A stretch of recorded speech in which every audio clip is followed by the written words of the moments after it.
En principio, la conversa va en el contexto de lo que es el Ayurveda, Agna Yoga, alimento como medicina, ¿no? Debería ser el título.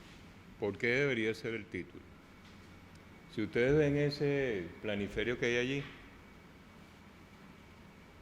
la cultura occidental tendrá escasamente unos 100 años o 200 años preocupándose por el tema de la nutrición y la dietética. Y en el caso específico de Venezuela, el Instituto Nacional de Nutrición surge con la Kellogg's, gracias a Rockefeller, ¿sí? Y por eso la Kellogg's financia todo lo que son trabajos de investigación en el área de la salud, por si no lo sabían. Y eso significa que el investigador tiene que asumir los intereses de los centros de poder en términos de conocimiento, ¿sí? Muchos de nosotros que hemos sobrevivido a la academia, es decir, que hemos pasado por todo el proceso formativo, de preescolar hasta primaria y luego llegar a espacios de posgrados y demás hierbas aromáticas, no nos hemos creído nunca el cuento del título, ¿no? O del fundamentalismo cientificista. Cuando digo fundamentalismo cientificista lo digo con propiedad. Todavía está en cuestionamiento si nuestra ciencia occidental es religión o es ciencia. ¿Por qué decimos si es religión o es ciencia? Realmente empieza la ciencia occidental con Galileo, Descartes, Bacón y Piqui se extiende. La mayoría de estos científicos como Kepler siempre operaban dentro de la Iglesia Católica Apostólica Romana. Y la ciencia siempre tuvo el forcejeo de poder tener la libertad que hoy tiene la ciencia para poder generar sus propios conceptos, sus propias hipótesis. Entonces hubo una lucha entre la Santa Inquisición, que llegó tardía aquí a América. Cuando digo tardía, es que el Renacimiento para España llega con la muerte de Franco, 1972 por allí. Mientras que el Renacimiento en Florencia, Roma, llegó mucho antes, ¿no? ¿Cierto? Es decir, que cuando aquí estaban invadiendo España, América, o lo que llamamos la Valle Yala, el espíritu, la tierra de los vientos, que era como se llamaba esta tierra en realidad, todavía España no había llegado al Renacimiento, estaba todavía sumergida en la etapa más oscura de la Edad Media, ¿sí? ¿Me estoy dando a entender? Y eso trajo como consecuencia una serie de hábitos alimentarios gracias a nuestro hermano Colón, que impuso una manera de alimentarnos en función de las características de las 4 estaciones del espacio mediterráneo y europeo. De hecho, cuando hablamos de la alimentación como medicina, tenemos que tomar en consideración que hay culturas ancestrales de más de 15.000 años de antigüedad y tal vez más, que ya tenían desarrollado el tema. Es el caso de la India, con la cultura védica, es el caso de los chinos, con toda la propuesta taoísta y todo lo que tiene que ver con la medicina tradicional china, es el caso de los persas, es el caso de la mayoría de las culturas ancestrales que por más de 5.000 años han estado, antes de Cristo, han estado dándole de comer a 1/3 de la humanidad, pudiéramos decirlo así. Con la hegemonía del discurso positivista de la ciencia occidental, en menos de 200 años hemos llevado a la hambruna al resto de la humanidad. Estoy hablando de 7 y pico ya de personas que ya no caben en el planeta, ¿no? 7.000 millones, ¿no? Bien. Con todas las políticas de la FAO y como nos están aplaudiendo ahora porque estamos cumpliendo con las metas del milenio, sin embargo, a pesar de los esfuerzos, el Estado, los Estados-naciones, con sus dobles discursos bajo la complacencia de la racionalidad del mercado y dentro de una sociedad de consumo, lo menos que se va a preocupar es por alimentación de calidad, ¿sí? A eso se agrega que la formación académica de muy bajo perfil político no quiere abrir el debate y se ha quedado todavía cuantificando calorías, mediciones de grasa, macronutrientes, micronutrientes, vitaminas y minerales, y hasta ahí llega el discurso. Entonces, si usted está un poquito gorda, entonces la mandan a rebajar. Y con el cuento de las kilocalorías, nosotros estamos evocando un paradigma cientificista que se ha caracterizado por la reducción al absurdo. Pues. Cuando decimos al reduccionismo, estamos hablando que muchas veces no vemos la diferencia entre una cucharada de miel de abeja y una cucharada de azúcar blanca refinada, ¿sí? Pero que por kilocaloría son muy parecidas, pero tú no puedes comparar un veneno con un alimento, y esa es la trágica historia de la nutrición y la dietética occidental, que está al servicio de los intereses hegemónicos de la industria o de la sociedad de consumo. Nunca estuvo al servicio verdaderamente de los intereses de las realidades multiétnicas y pluriculturales del trópico. ¿Sí? De paso, es con Lisandro Alvarado, Henry Pittier, Arturo Eisler, que en el caso venezolano se abre el debate, que posteriormente sigue abriéndolo el amigo Quechua Abad, cuando por escribir un librito que se llamó El Herbolario Tropical y desenmascarar el discurso cifrado que usan los botánicos, logró hacer realidad lo que hoy deberíamos llamar el conocimiento libre. Es decir, cómo con un lenguaje sencillo le llegó a la gente sin necesidad de tantas triquiñuelas propias del lenguaje técnico de las especialidades, que solamente lo entienden los que han sido iniciados en esas disciplinas, ¿sí? Por ejemplo, el arquitecto no entendería al médico, el médico no entendería al farmacéutico, el farmacéutico no entendería al bioanalista, y mucho menos al nutricionista, pues. Y como estamos hablando del alimento como medicina, pudiéramos decir que fueron los hindúes los primeros en preocuparse del tema. Por eso hablamos de Ayurveda. Ayurveda significa conocimiento de la vida, y Anna Yoga, Anna significa alimento y yoga es método. Es decir, Anna Yoga es el método upaya para el acercamiento de la verdad. Es decir, el Anna Yoga sería como lo que hoy llamamos nutrición y dietética en Occidente, ¿sí? Con una gran diferencia. Primero, porque la palabra dietética en nuestro esquema cultural no entra. Y cuando hablamos de Ayurveda, aunque aparezca muy lejano la India, tuvo sus primeros encuentros con América Latina, justamente con la invasión inglesa, francesa, holandesa. Recordemos que los ingleses fueron dueños y señores de la India por más de 300 años, y gracias a eso la Ayurveda entra por el Golfo de Paria y Cariaco y todas las Antillas, mejor dicho la Guyana. Todos los que vivían por ahí, que eran ingleses o señores feudales ingleses, siempre necesitaban un negro culí.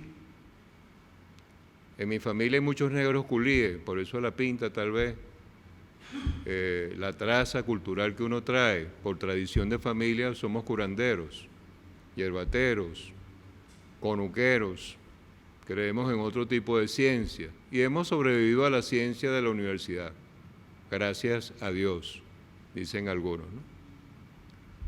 Adelante. Necesitaban siempre un negro culí si querías que su chara, como se llaman las fincas allá o los conucos allá, fueran prósperas. Un negro culí es un hindú de tez oscura, pero de pelo lavado, ¿no? Yo soy bachaco, yo no soy culí. Porque, bueno, estamos mezcladitos, pues. Como tenemos mucho mucha mezcla afrodescendiente, jamaiquina, trinitaria. Bueno, me tocó parte de esa beta. Entonces, por eso le puedo echar ese cuento. Entonces, nosotros tenemos presencia de la Ayurveda gracias a la cultura hinduista desde hace más de 300 años en nuestro país. Y hay algunas plantas medicinales y algunas especies que se utilizaban o que se siguen utilizando hacia la región de Oriente, que son muy conocidas, como es el hecho de utilizar el coco en el tarcarí, el jengibre, la cúrcuma, los masala. Usted habla de la domplín o domplina, eso es una arepa gruesa, más gruesa que las arepas andinas de trigo, y que se come con funche. ¿Saben lo que es un funche?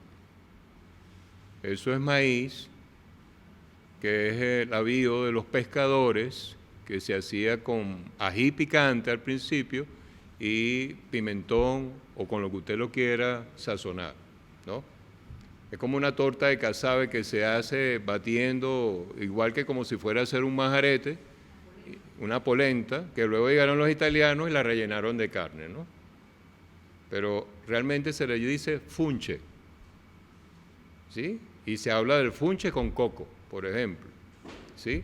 El mapuey, la yuca, todas esas cosas que son propias de nuestras culturas tropicales, entraron muy tarde a la academia, muy tarde.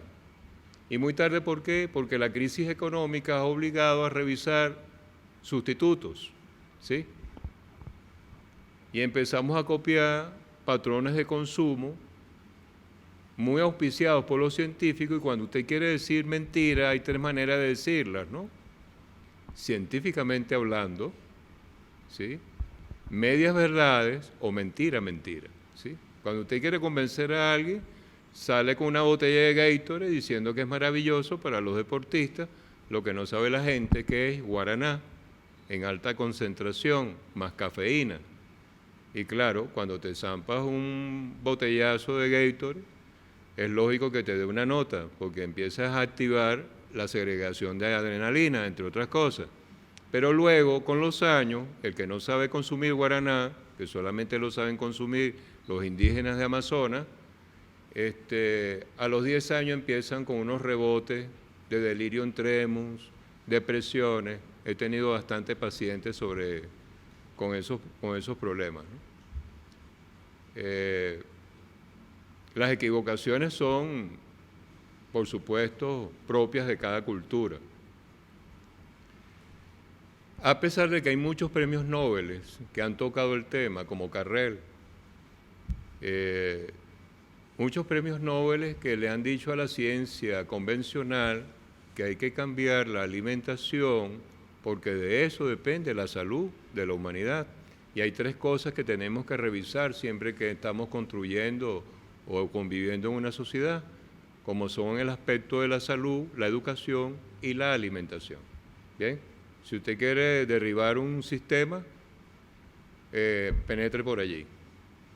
¿En manos de quién está la salud? De aquellos que administran la enfermedad.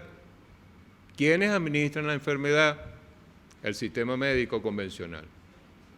Empezamos por la caducidad programada a través de las vacunas. Y a diestra y siniestra damos vacunas trivalentes que tienen soporte de mercurio a niños recién nacidos, a mujeres en estado.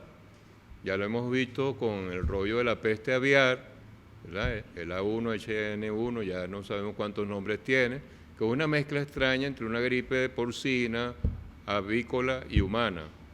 Eso extrañamente se da en la naturaleza, que de repente una gallina contagia a un cochino y un cochino contagia a un ser humano y aparezca un virus tan agresivo que muta cada vez, y cada vez que el arsenal médico intenta renovarse a través de antibióticos, pues ya el virus ha triplicado o cuadruplicado su capacidad.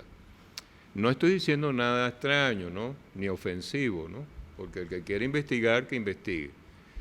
Mientras que aquí estábamos con el problema de la gripe aviar, en Europa había un debate si era necesario o no la vacuna. De allí salieron arsenales completos de medicamentos poco apropiados y se logró utilizar la coyuntura para la venta, porque el 80% de lo que hace la industria farmacéutica transnacional es inventar nuevas enfermedades. Escasamente le dedica un 20% a enfermedades realmente reales para la humanidad. ¿Me estoy dando a entender? Es decir, nosotros fabricamos fármacos en función de la racionalidad del mercado. Eso significa que mientras más enfermos, mucho mejor para el sistema. Estamos hablando del sistema, no importa si es capitalista, socialista o comunista. En el caso de la salud, todavía no hemos avanzado mucho en ver las diferencias. ¿Bien? Con algunas excepciones. ¿Sí? Como estamos hablando de alimento como medicina, y creo que Hipócrates fue el primero en echar ese cuento en Grecia, ya cuando Hipócrates había nacido, ya había sistema médico de salud instalado en la India 5.000 años antes. Los persas ya tenían desarrollada su tecnología médica. Cuando todavía Inglaterra, que no se llamaba Inglaterra, era un pueblo bárbaro. Es decir, cuando Grecia era barbarie, fue gracias a Alejandro Magno, discípulo de Aristóteles y de Platón, ¿verdad? Pero un buen guerrero, que invadió toda la tierra conocida y luego se hizo faraón, cuando hubo el primer contacto entre Occidente y Oriente y se vieron las caras, la medicina griega con la medicina hinduista o oriental o egipcia. ¿Estamos claros? Que eran donde quedaban los grandes centros de formación que hoy por hoy están en franca bancarrota por la invasión del Imperio norteamericano. ¿Me doy a entender? La diferencia entre Alejandro Magno y Barack Obama o George Bush es que Alejandro Magno no destruía culturas, las asimilaba. Y más bien sembraba centros de investigaciones, como es el caso de las diferentes bibliotecas de Alejandría que fueron fundadas para ese momento histórico. Es algo así como que usted ahora montara una red de internet y tuviera San Google con toda la información disponible a la mano, ¿verdad? En aquella época eran las bibliotecas de Alejandría. Y no había la persecución que vino después con el Imperio Greco-Romano, que luego copió muy bien la cultura cristiana, que fue el primer paso para el cierre de la mayoría de las universidades y donde solamente se podía estudiar el cristianismo gracias a Plotinio. ¿Sí? Es decir, la historia de la ciencia y del conocimiento, una historia que está muy llena de sangre, sudor y lágrimas, ¿no? Y por eso, de alguna manera, hemos heredado una ciencia patriarcal, guerrerista, con una racionalidad muy diferente a lo que es el servicio a la humanidad. ¿Bien? ¿Me doy a entender? Como estamos en una realidad compleja, ahorita no podemos resolver los problemas desde la visión de una sola especialidad. Y cuando hablamos de alimentación como medicina, estamos hablando de que también deberíamos revisar cuáles son los sistemas agroecológicos productivos que tenemos en la región, cuál es el tipo de tecnología que estamos usando para producir alimentos y hasta dónde seguimos con el viejo criterio de que por un lado van las plantas medicinales y por otro lado van los alimentos. En el caso de las culturas ancestrales, los alimentos son a la vez nutrientes y a la vez remedios. ¿Sí? De hecho, en el Ayurveda se dice que todas las plantas son medicinales, incluso aquellas que son venenosas.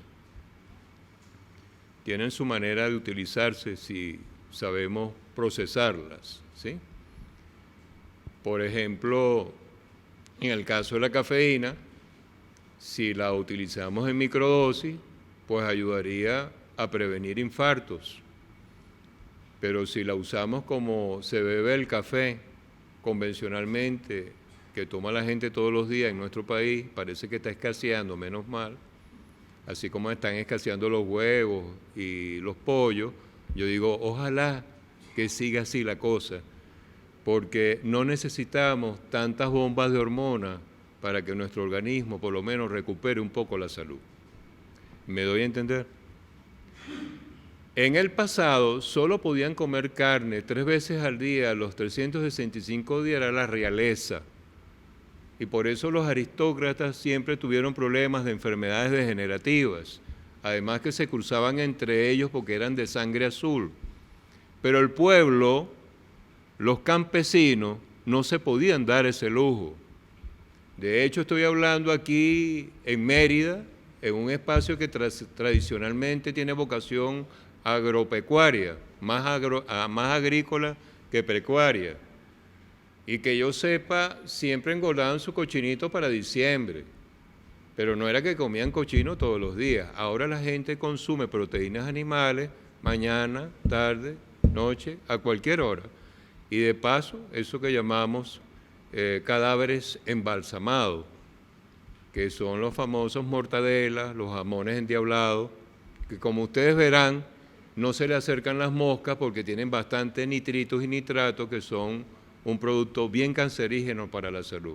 Y ese colorcito rojo que tiene es precisamente algunos preservantes que han sido prohibidos por la Organización Mundial de la Salud, pero que a la hora de consumirlo, nosotros no medimos las consecuencias de dárselo a un hijo nuestro, sin ningún razonamiento. Pero eso sí, exigimos cualquier cantidad de asepsia en un hospital, en una clínica privada, o si vamos a hacer una operación quirúrgica, la mayor asepsia posible, pero por aquí metemos cualquier cantidad de basura, ¿sí?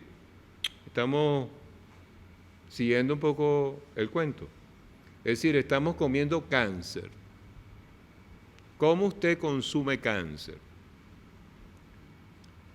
Cuando inhibe la ingesta de vegetales, es decir, de clorofila. Cuando usted genera un proceso putrefactivo intestinal, cuando usted genera acidificación progresiva en el tracto intestinal, usted está creando condiciones para cualquier tipo de enfermedad degenerativa. Llámese cáncer, llámese diabetes, como la queramos llamar, ¿sí? El colon, el intestino, empieza a colapsar, la proliferación de bacterias y hongos.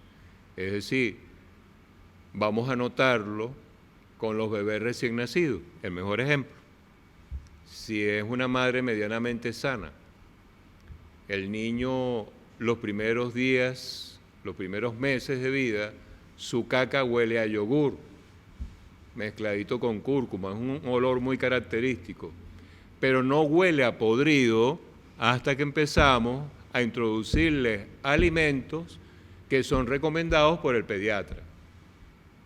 ¿Me doy a entender? Entonces el niño empieza a tener problemas para evacuar.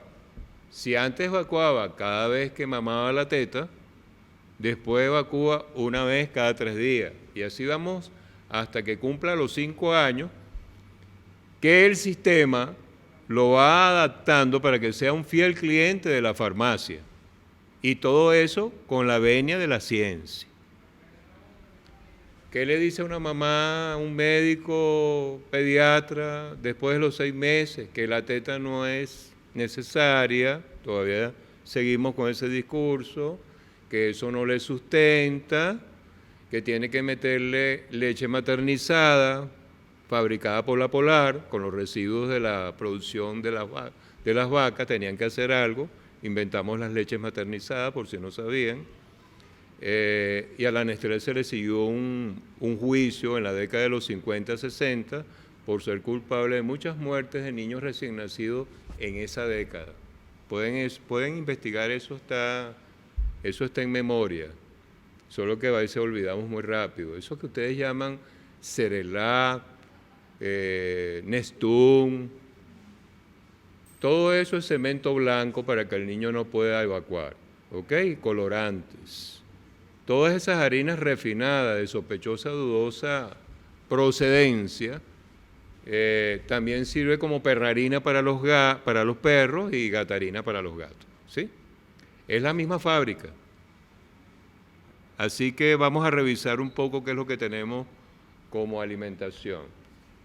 Entonces el niño empieza a sufrir de alergias o de problemas digestivos y problemas respiratorios. Y empezamos a saturarlos con medicamentos. Nunca le preguntamos a la madre qué desayuna el chamo, qué almuerza el chamo, cuáles son sus chucherías. Elemental pregunta. Si soy un científico, yo debería hacer una buena historia clínica. Entonces al niño le aplicamos todos los medicamentos.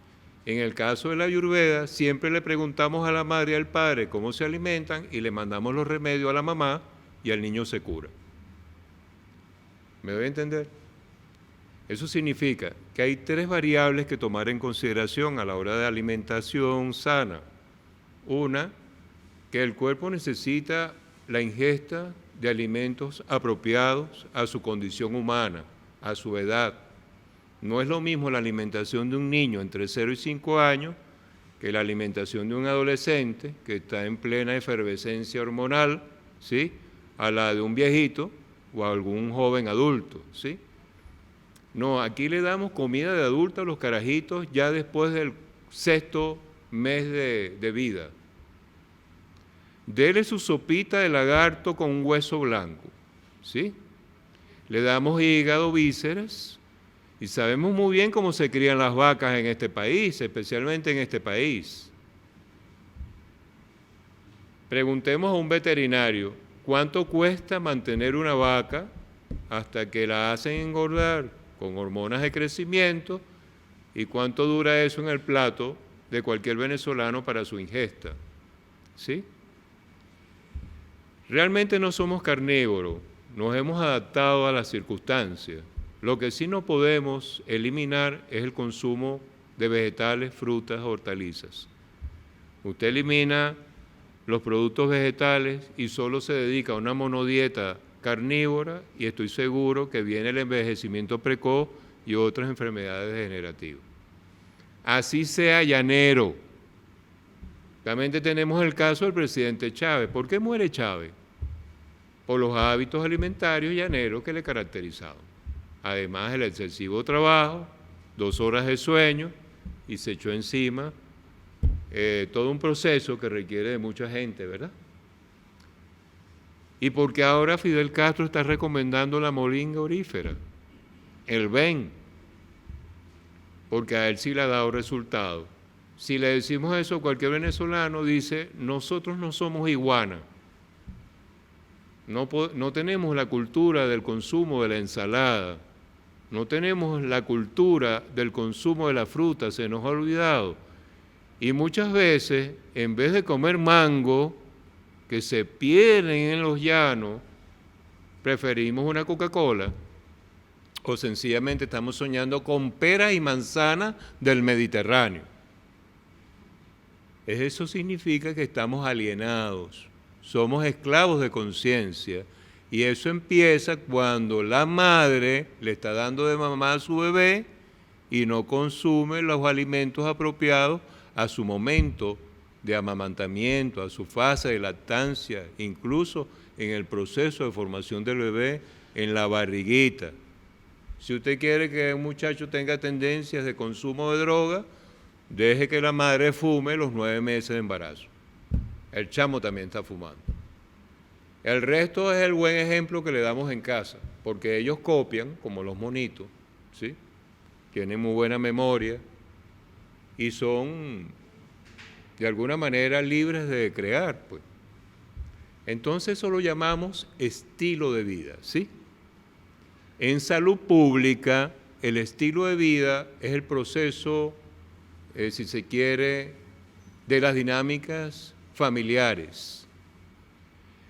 Yo puedo tener mi mamá y mi papá con vida, pero de repente somos 5 hermanos, que no es mi caso, somos menos, y cada hermano tiene un estilo de vida distinto, una manera de ser distinta, una mentalidad distinta, aunque tengan el mismo papá y la misma mamá. Por eso la dinámica familiar es tan compleja, pero tiene algo muy particular, que es que reproduce los mecanismos de convivencia de la sociedad. Y si vivimos en una sociedad alienada, pues el control social lo hacemos a través de la familia. Entonces, cuando una familia quiere criar a sus hijos sanamente, la primera que sabotea es la abuela, porque ahora son raperas y son rockeras y están más al día que los chamos. El control social de la familia. No creo que estoy diciendo nada malo. Cuando una pareja se casa, no se está casando la pareja, se están casando dos familias.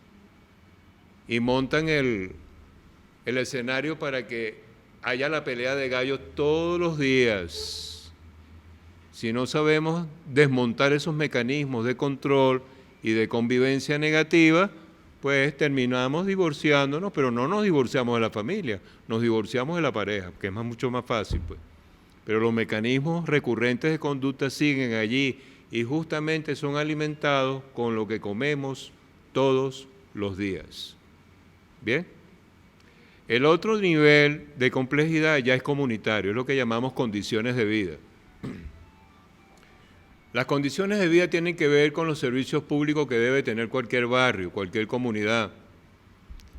Si no hay servicios de educación, de salud, de comunicación, es decir, si no hay radio comunitaria, usted puede preguntar, si no están organizados, ya sabemos que es una comunidad potencialmente enferma.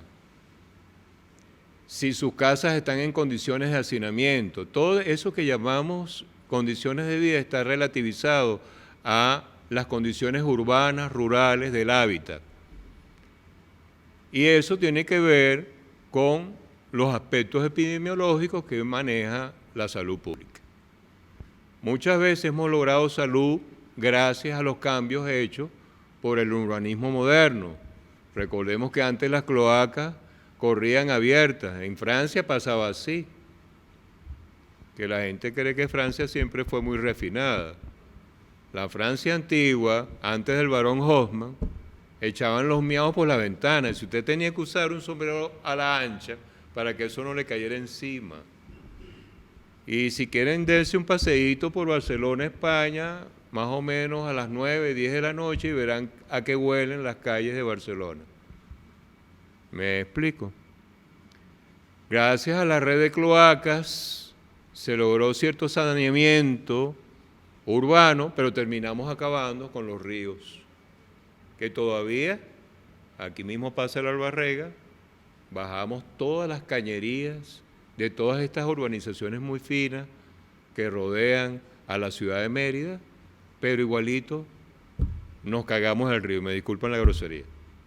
No es grosería, es la verdad. Y tenemos un parque Albarrega invadido de aguas negras, es decir, una cloaca abierta. Eso es un problema de salud pública, porque todos esos aromas usted se lo está inhalando todos los días, ¿sí? Bueno, ya cuando llegamos al nivel más allá de la ciudad, entonces entramos en una tercera dinámica más compleja, que es lo que llamamos los modos de vida. El modo de vida tiene que ver con el estilo de desarrollo de un país, de un continente, de un sistema social. Si el sistema social no es ecológico, ustedes comprenderán que no se van a preocupar mucho por los ríos, no se van a preocupar por el ambiente, no va a haber ninguna preocupación por los bosques, porque si es un sistema social consumista, de Mosquita para arriba todo es cacería. ¿Sí? ¿Me doy a entender? Un sistema social depredador que atenta contra la vida es insostenible. Cuando vemos los procesos productivos que agreden la vida, entonces tomamos en consideración que es un estilo de desarrollo que no es coherente con la existencia. Por eso la huella ecológica de Estados Unidos no la podemos copiar. Los norteamericanos necesitan 7 planetas Tierra para poder mantener su estilo de desarrollo, pero solamente tenemos un solo planeta. Pronto inventarán otro planeta que es el de los excluidos, nos irán a mandar a Marte, ¿no? Seguramente. De allí que la racionalidad de la alimentación también tiene una dimensión geopolítica territorial. En estos momentos de crisis económica y financiera y de escasez, es un buen indicador para darnos cuenta que el paradigma se ha agotado, no solamente en Venezuela. Diríamos, en toda la cultura occidental lo que está en crisis es ese estilo de desarrollo. Necesitamos otro tipo de respuestas que no sean tan macro, tal vez que pensemos más en la cultura conuquera.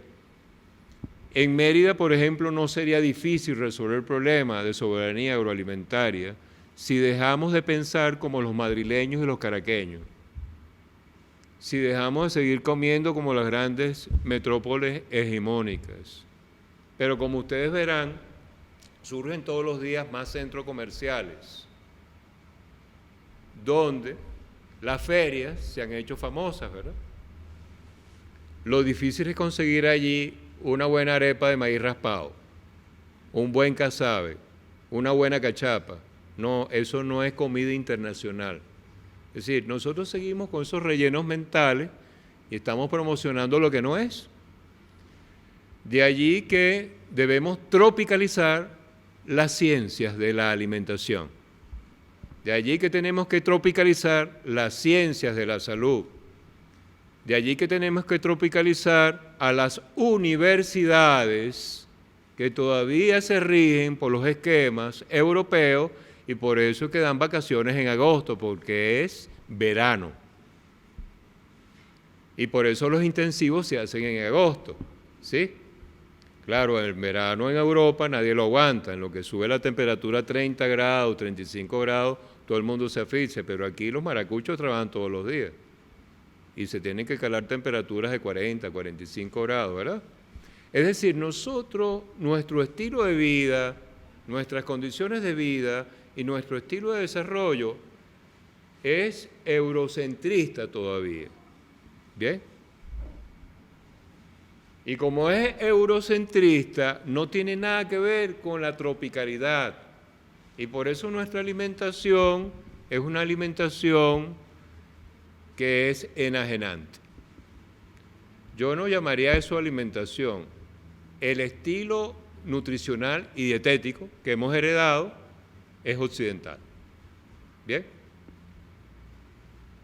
¿Me están copiando? En conclusión, tendríamos que hacer una transformación de nuestros sistemas de pensamiento. Eso empieza por tropicalizar los sistemas educativos. Darnos cuenta que estamos viviendo en el trópico con una gran biodiversidad, ¿sí? Y en base a eso, diseñar nuestra alimentación. Con esto no quiero decir que todo el mundo sea vegetariano, porque no creo en ese concepto. Pero hay aspectos que deberíamos considerar de las culturas ancestrales. ¿Cuál es la diferencia entre la Ayurveda y la nutrición y dietética occidental? Primero, que cree en la operatividad de los 5 sentidos. La ciencia no cree en los 5 sentidos, solo cree en teorías y en hechos experimentales. Si estoy equivocado y algún experto está aquí, que me refute eso. ¿Me doy a entender? La ciencia experimental se limita a los hechos que pueden ser cuantificables. Y dentro de ese paradigma positivista, lo que no comprende lo excluye. Pero como la realidad es compleja, es cuasi estructurada, no es un laboratorio donde todo está fríamente controlado, entonces hay muchas cosas que se les escapan a la ciencia. Primero, porque no es un método científico dialéctico, sino monoléctico. ¿Qué significa eso? Que la mayoría de nuestros sistemas educativos han hecho énfasis en el desarrollo de un solo hemisferio cerebral. Ojo con lo que voy a decir, ¿no? Porque por ahí un colega de la universidad se ha puesto muy bravo conmigo por eso. Porque los científicos están formados para desarrollar la lógica analítica, nada más. No la creatividad, que es producto de otro hemisferio cerebral, ni mucho menos la parte praxeológica. Por eso el exceso de teoría, el exceso de interpretación de esa teoría, que la mayoría son dogmas de fe. Por eso decimos que la ciencia y la religión son caras de una misma moneda, en el caso de Occidente.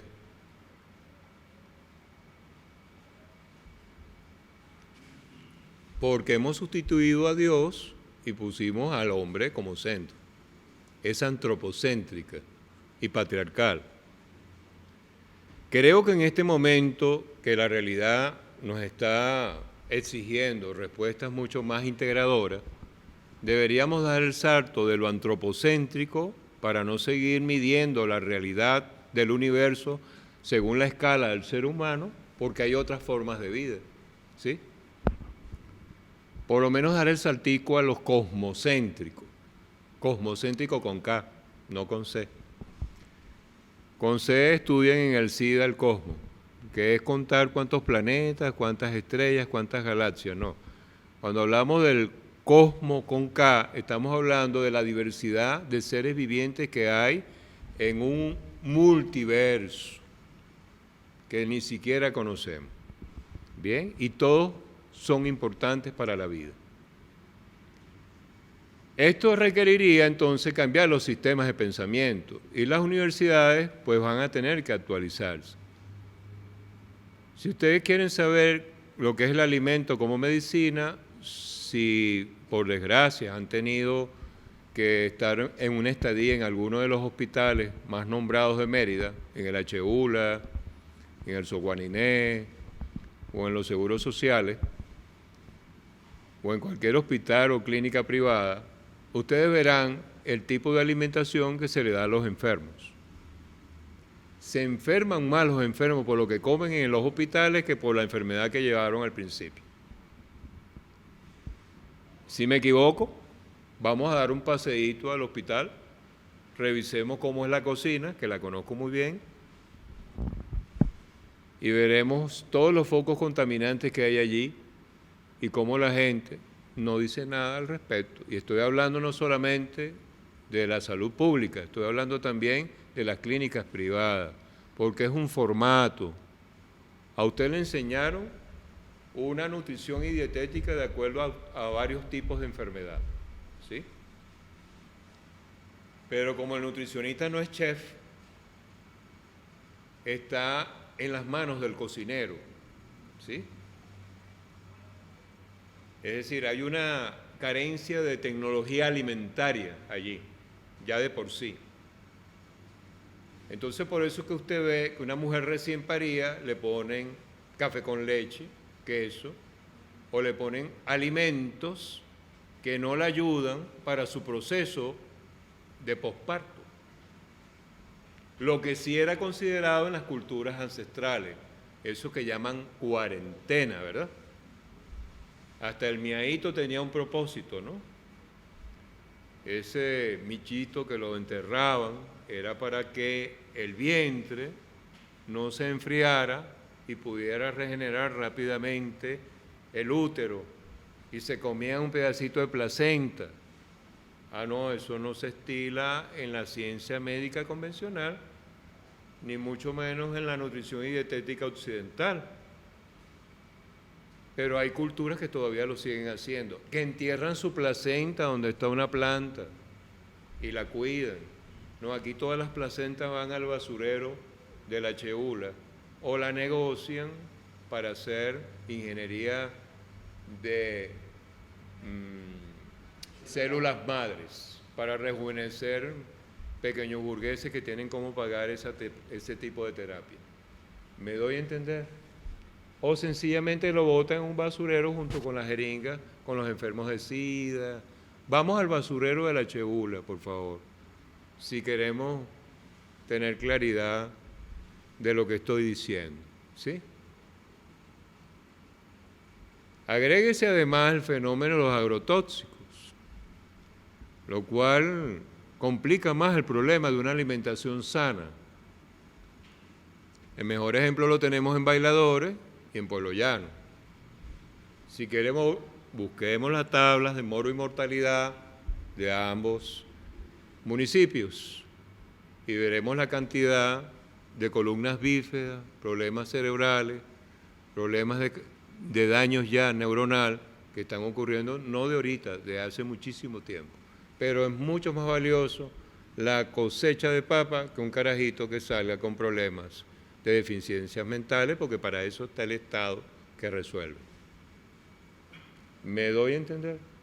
Y estamos hablando de campesinos con una capacidad capitalista muy fuerte, más que cualquier merideño pretencioso que viva aquí en la ciudad o de estos que viven del apellido todavía. No, allá sí hay billetes, en Bailadores hay billetes, pero ¿a costilla de qué? De un estilo de desarrollo enfermante. Entonces, no nos queda otra cosa que volver a la cultura del conuco, no nos queda otra cosa que volver a sembrar como nuestros ancestros, no nos queda otra cosa, porque si seguimos copiando este modelo de desarrollo, que en realidad es un suicidio colectivo, no vamos a tener un futuro posible para nuestros hijos. Entonces vamos a hablar un poco de remedios, ¿verdad? Porque me imagino que vinieron a esta charla también a llevar algunas receticas. Pero aquí hay gente que sabe más que yo sobre el tema, porque tienen un desarrollo endógeno, algunos ya están embarazados. Ese es el único en desarrollo endógeno real, cuando uno sale preñado y tiene un chamo por 9 meses en la barriga, ese es desarrollo endógeno. Ahora bien, el niño entre 0 y 5 años predominantemente necesita frutas, ¿sí? Como nosotros lo vemos en la Ayurveda. La lengua es capaz de captar 6 tipos de sabores: amargo, astringente, picante, salado, dulce y ácido, ¿sí? Ustedes pueden hacer un dibujito si quieren. Hagan un cuadrado, le hacen una diagonal y con un palito así como si estuvieran dibujando un sartén. En el palito de afuera van a poner amargo, ¿sí? Luego, en uno de los lados de los cuadriláteros colocan astringente. De este otro lado colocan picante. En el medio, en la diagonal, colocan salado y en la parte inferior del cuadrado colocan dulce y ácido, ¿sí? Los chinos no entendieron eso y como no les cuadraba los 6 sabores con los 5 elementos, entonces quitaron un sabor, que los chinos son muy vivos también. Luego ustedes colocan en el extremo superior del sartencito algo que llaman éter o akash, que significa espacio, ¿sí? Eso que se la pasan investigando los astrónomos, el espacio, el éter, ¿sí? Luego donde se une el amargo con el éter le colocan aire, allí colocan elemento aire. De esa intersección vamos al elemento tierra y al elemento fuego, ¿sí? Eso significa que la tierra y el fuego van a estar justo en la diagonal del salado, ¿sí? Como si estuviéramos dibujando un triángulo hacia arriba y un triángulo hacia abajo. Entonces tenemos el elemento agua en el vértice inferior que se une con la tierra y que se une con el fuego. Por lo tanto, el sabor salado, ácido y dulce es predominantemente femenino, ¿sí? Es decir, un triángulo hacia abajo simboliza la vulva de la mujer, eso que llamamos yoni, que para nosotros tiene una carga sagrada porque es la entrada al templo de la sabiduría. Porque en nuestro caso Dios es mujer, tenemos ese problema. En el caso de los greco-romanos, Dios es hombre, entonces no nos hemos podido poner de acuerdo con eso. Entonces el vértice hacia abajo tiene el sabor salado, dulce y ácido, ¿verdad? Entonces tenemos 5 elementos y 6 sabores. Pero además tenemos diferentes partes de una planta. La planta tiene raíz, tallo, hoja, flores, frutos y semillas, ¿sí? Eso se lo enseñan a uno en preescolar, ¿cierto? Combinando los sabores con las diferentes partes de la planta y tomando conciencia que las mismas sustancias que constituyen el universo constituyen al ser humano, ¿sí? Estamos entonces con una alimentación predominantemente sana. ¿Me doy a entender? No importa si usted no sabe nada de vitaminas, minerales, proteínas, carbohidratos, todas esas fórmulas raras que inventan los profesionales.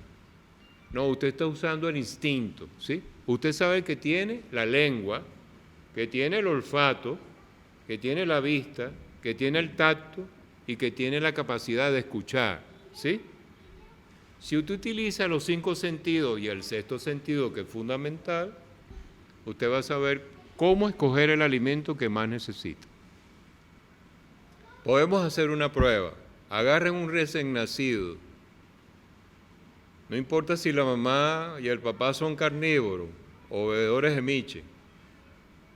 Y le ponen un pedazo de carne cruda y una fruta, un mango así bien madurito.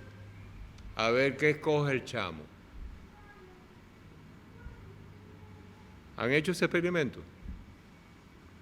Si fuéramos carnívoros, haríamos como el gato o el perro, ¿verdad?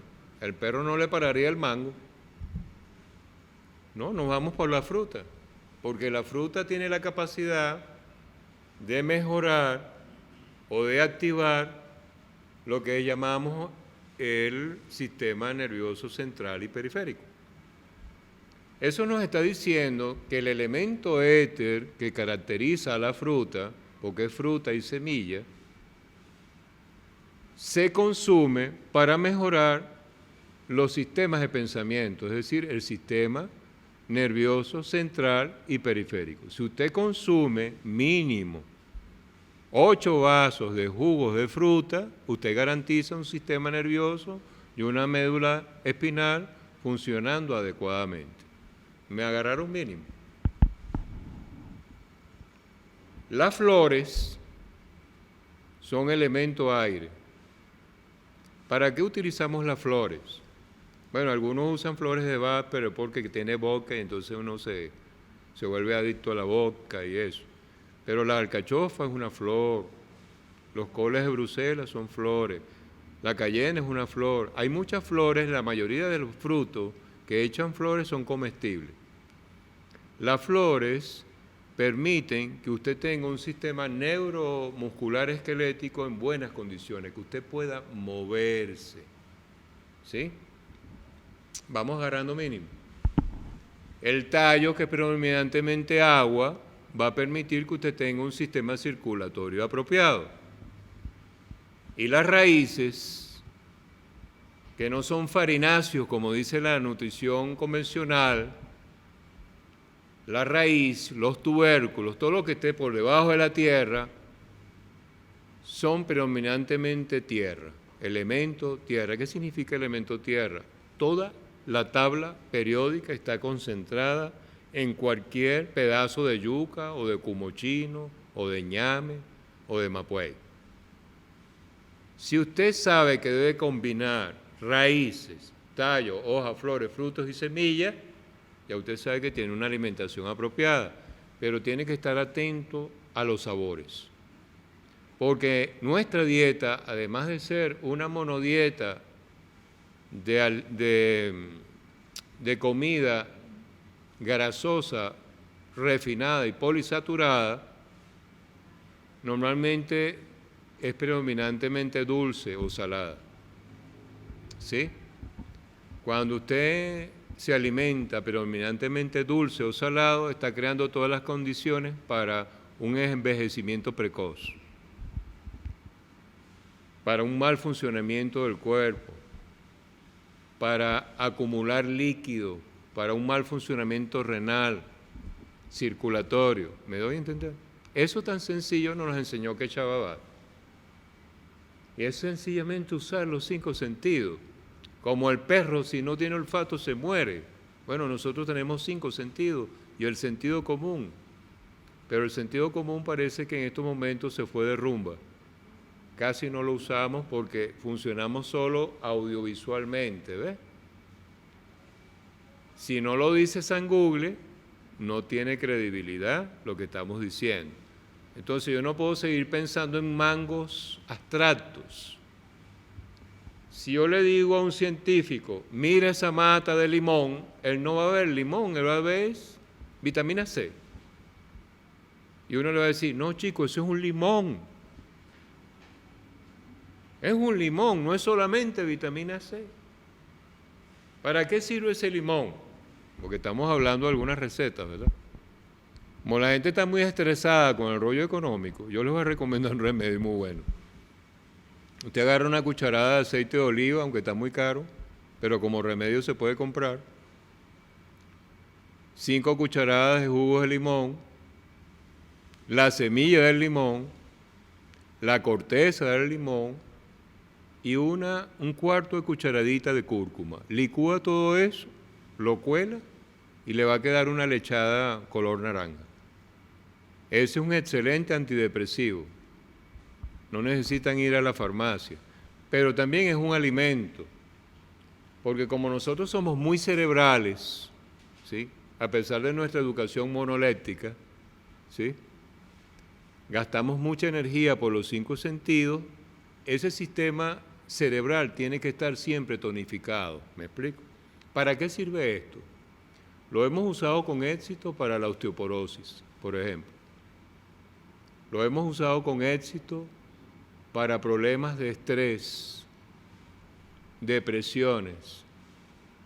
Incluso lo estamos utilizando para poder limpiar todos los conductos sutiles que maneja el cuerpo.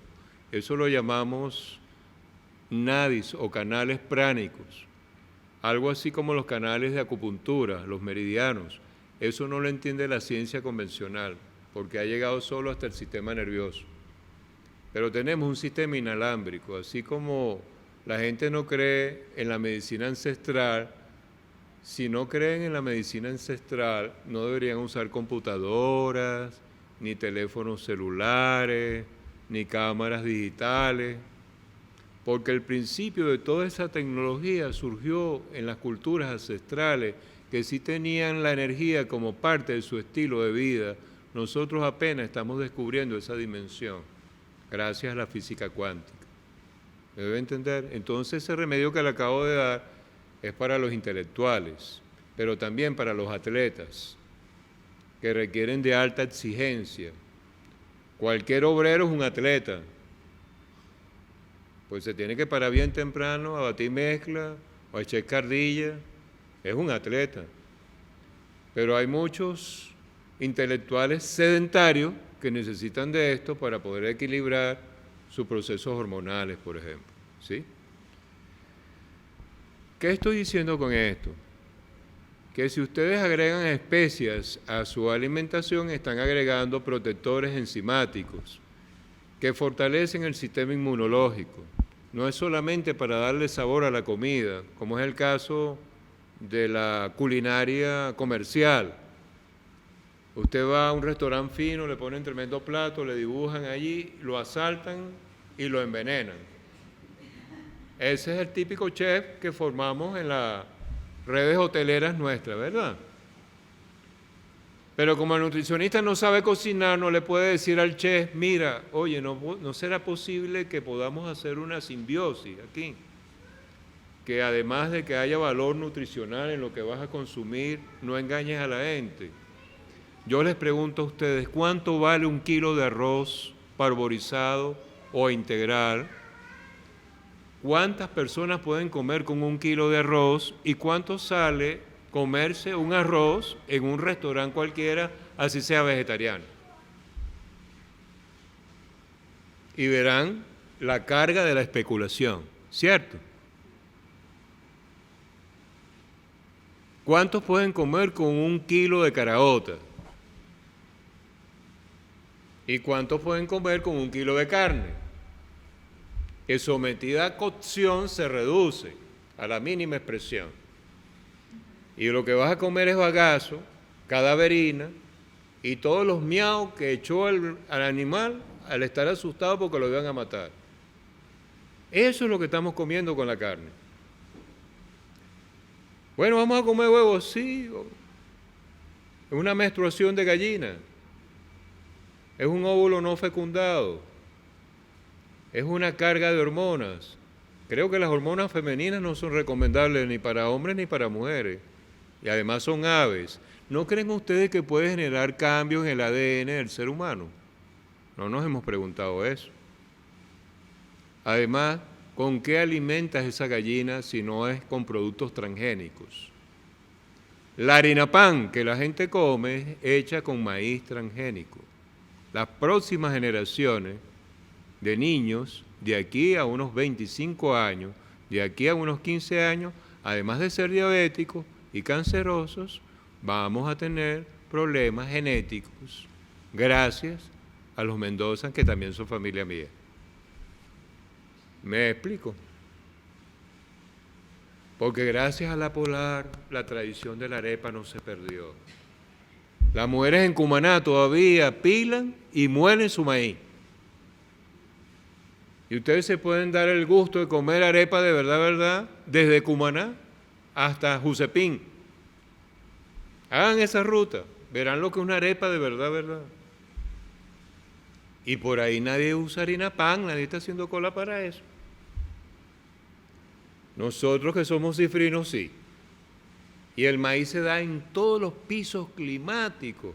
Es más, tenemos los mejores maíces aquí en Mérida.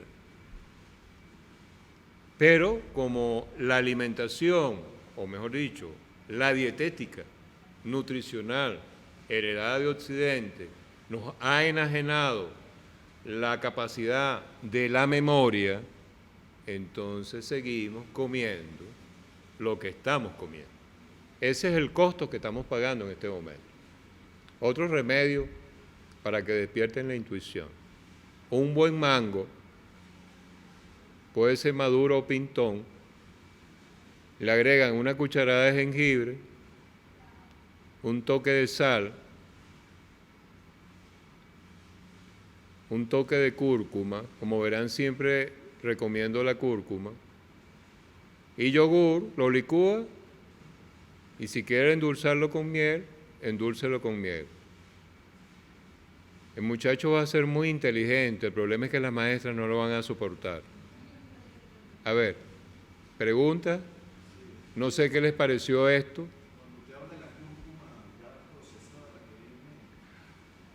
La cúrcuma es como el jengibre, le dicen jengibrillo, es una raíz, es mejor sembrarlo. Y no confundan la cúrcuma con carmencita, que eso es amarillo número 5, ¿sí? Entonces, ¿por qué estamos de alguna manera planteando lo de la cúrcuma? Porque la mayoría de la gente ya joven ya tiene problemas de lumbago, problemas propios de viejos ya. Tienen contracturas crónicas, si agarran una escardilla no aguantan media hora. Mi bisabuelo murió de 120 años y ninguno de nosotros le podía agarrar el ritmo. Y era agricultor y artesano, y herbatero, curandero. Y murió con todo su uso de razón. Un día se durmió y no despertó más. No sufrían de chochera. Eso que llamamos chochera es una degeneración porque ninguna persona de la tercera edad debería sufrir de eso. Eso es propio de Occidente. Así que dejen la chochera. Ver novelas intoxica la mente. Entonces, ¿a qué llamamos alimentación nosotros? Para cerrar. Los 5 sentidos se alimentan de diferentes maneras. Pero, según el Ayurveda tropical, no somos solamente un conjunto de sistemas de huesos, órganos o masa muscular. Somos algo más complejo. Por ejemplo, decimos que estamos constituidos por un cuerpo de alimento que está conformado por 7 grandes tejidos. Cada tejido tiene su propio proceso de transformación hasta llegar al último tejido, que son las gónadas. Por ahí la gente está muy preocupada por el rollo de la ley de la semilla. Nosotros estamos preocupados porque los gametos femeninos y masculinos sean de calidad. Por eso la insistencia en una alimentación sana. Porque cada vez que usted come como come el sistema capitalista, usted le está restando 20% de inteligencia a la futura generación. Aunque lo vea hiperkinético, dejan de ser inteligentes. No razonan, no reflexionan. Si usted sigue alimentando a esa persona mal, dentro de 5 generaciones vamos a tener personas descerebradas. Entonces el cuerpo de alimento es fundamental, por eso se alimenta por la boca y usa la lengua para detectar sabores y usa los 5 sentidos para poder seleccionar su fuente de energía. ¿Me doy a entender? Luego está el cuerpo de aliento, y el cuerpo de aliento es lo que te permite mover. Tú necesitas inhalar, exhalar, y el principal pulmón que respira es la piel, ¿sí? Luego está el cuerpo mental, ese cocorote que tenemos aquí, el disco duro que tenemos aquí, esa capacidad de reflexionar y razonar, ¿verdad? Le decimos cuerpo mental porque va más allá de las dimensiones del cuerpo de alimento, es decir, nuestra mente se confunde con otras mentes. Y luego está el cuerpo de intuición. El cuerpo de intuición es algo un poco complejo para la ciencia occidental. Por ejemplo, en el cuerpo de intuición hablamos de los 7 chakras. Es un complejo nervofluídico que permite conectarnos con otras formas de vida, ¿sí? Y para eso hay todo un proceso y toda una teoría y toda una propuesta. Es decir, el cuerpo de intuición se alimenta con vibraciones, con colores, con sonido. Por ejemplo, cuando hay un amanecer, usted está alimentando el cuerpo de intuición si observa el amanecer. Es decir, se alimenta de fotones, ¿sí? Y el cuerpo de felicidad, que es infinito, y es el más chiquito de todos a la vez, es felicidad porque consideramos que la felicidad es la buenaventuranza, pues. Algunos lo llaman Dios, otros lo llaman Tao, otros lo llaman energía, no importa el nombre que tenga. Lo que sí es verdad es que el cuerpo de felicidad de una hormiga es el mismo cuerpo de felicidad que tiene cada uno de los seres humanos. Por eso nuestras culturas ancestrales ven la trama de la vida de otra manera. No ven al hombre como centro, sino a todas las formas de vida entretejidas en una sola red vital. Entonces, esos 5 cuerpos se alimentan. El cuerpo de felicidad se alimenta de algo que llamamos el amor. Sin eso no es operativo. Y yo creo que ese es el principal alimento que nos hace falta. Entonces, como verán, el concepto de alimentación como medicina, en el caso de las culturas ancestrales, es mucho más complejo, más mítico, más hermoso que la manera como lo enfoca la medicina occidental, que es reduccionista, materialista y se queda estancado solo en lo bioquímico orgánico, ¿sí? En la materia. Como el universo es conciencia, primero fue la conciencia que la materia. Este es un debate que tenemos que hacer con nuestros hermanos marxistas también. Recordemos que el marxismo se desarrolló junto a la ciencia positivista y cayó en la trampa de Newton y de Descartes. Hoy creo que los paradigmas han cambiado, pero no deja de ser la dialéctica una propuesta interesante. Ahora nosotros agregamos algo más de la dialéctica, que es la trialéctica sistémica. ¿Por qué? Porque el cerebro también tiene un cerebro reptiliano, no solamente hemisferio izquierdo y derecho. Y como decía, necesitamos un sistema de pensamiento, un sistema educativo que active los 3 cerebros más 1, la capacidad de amar. Si eso es posible que podamos alimentarnos de una manera distinta en el futuro. Bueno, muchas gracias.